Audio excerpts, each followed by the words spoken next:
Grand County, Colorado, rural country 100 miles outside of Denver. Thanksgiving 2020, Lucas Riley shoots his wife Kristen in the head, then turns the gun on himself, committing suicide. They have alcohol and drugs in their system and a history of domestic troubles.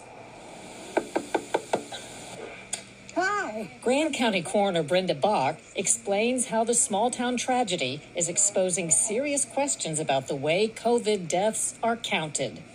I had a homicide-suicide the end of November, and the very next day it showed up on the state website as COVID deaths. And they were gunshot wounds, and I questioned that immediately because I had not even signed off the death certificates yet, and the state was already reporting them as COVID deaths. Okay, we can come back in the office here. Buck says somebody somewhere had apparently run the couple's names through a database showing they'd tested positive for COVID within 28 days of their death, then recorded them as COVID deaths, even though they died of gunshots. If we look at the death certificates for the murder-suicide case, what will it say about COVID? Nothing. Absolutely nothing. I paid a forensic pathologist to do the autopsies on those two cases, and nowhere is COVID mentioned on those death certificates. Nowhere. This is a copy of the death certificate, and that's nowhere does it say COVID. So we have a homicide, suicide, nothing to do with COVID. Because there had been no COVID deaths within the geographic boundaries of Grand County in 2020, Bach was in a unique position to challenge the state's accounting. In many cities and counties, the numbers are too big, and the coroners would never know about discrepancies. Within a week of the murder-suicide, 2 more Grand County deaths popped up on the state's COVID count. Bach investigated and found out why she had no record of them. But 2 of them were actually still alive, and yet they were counting them. Had I not called them on it and asked them who those were, where were they from, all the information about it, and it's like, oh, well, that was a typo. They just got put in there by accident. The coroner did officially talk to us at one of our regular Tuesday county commission meetings about this discrepancy and how the state was reporting our COVID numbers. Merritt Linke is chair of the Grand County Board of Commissioners. We drafted and signed a letter, all 3 commissioners, and the coroner also signed and sent it to the governor saying, hey, these numbers are not correct. It's not right. We should report these correctly, and please fix this. It wasn't just happening in Grand County. Heads out here, feet are here. Dr. James Caruso is chief medical examiner and coroner for Denver. We remove the organs, we weigh them. I was told by some of my fellow coroners in the more rural counties in Colorado that it was happening to them, that they knew of issues where they had signed out a death certificate with perhaps trauma involved, and they were being advised that it was being counted as a COVID-related death.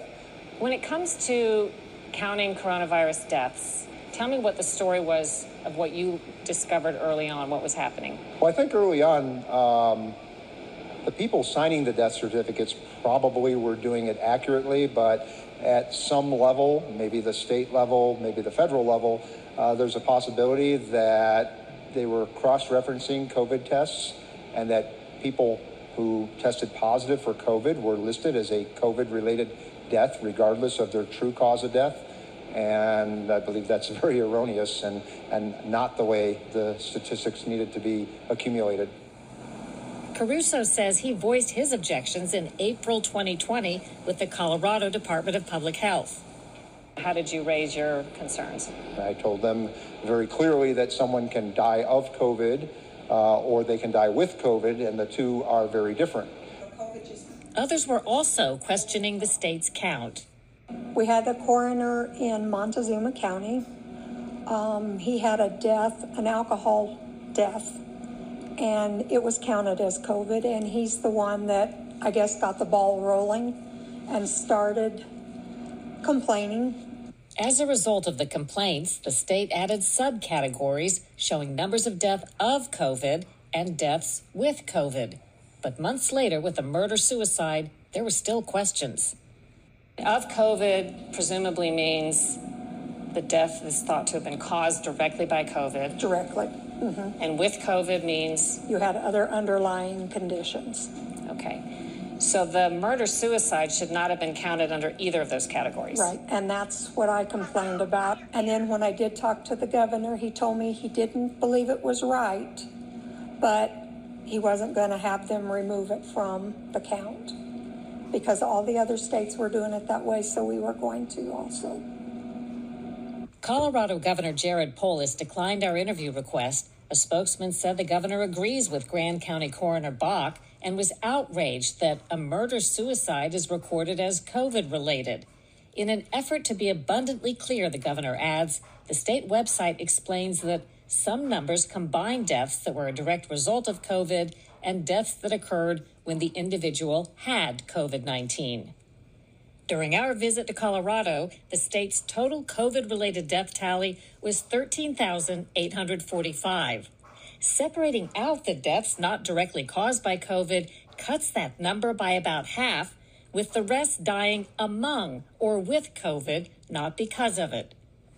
The obvious implications are huge. If such a significant number of Colorado's COVID deaths weren't directly caused by COVID or even related at all in some cases, and if that bears out in other states, it means the national totals we've heard since the start of the pandemic could be largely misleading. So I think in this country, we've taken a very liberal approach to mortality. And I think the same time Colorado's coroners were challenging the death count, Dr. Deborah Birx of the White House Coronavirus Task Force was being asked about the same thing.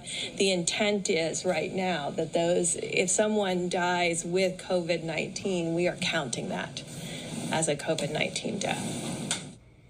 Some of the eyebrow-raising examples of deaths attributed to COVID include fatalities after traffic accidents, 3 Colorado nursing home deaths, even though the attending physician said they weren't related to coronavirus, and a case in Nashville, Tennessee. In August 2020, Hal Short's wife was stunned to see COVID-19 named as the cause on her husband's death certificate after he died of an aggressive cancer.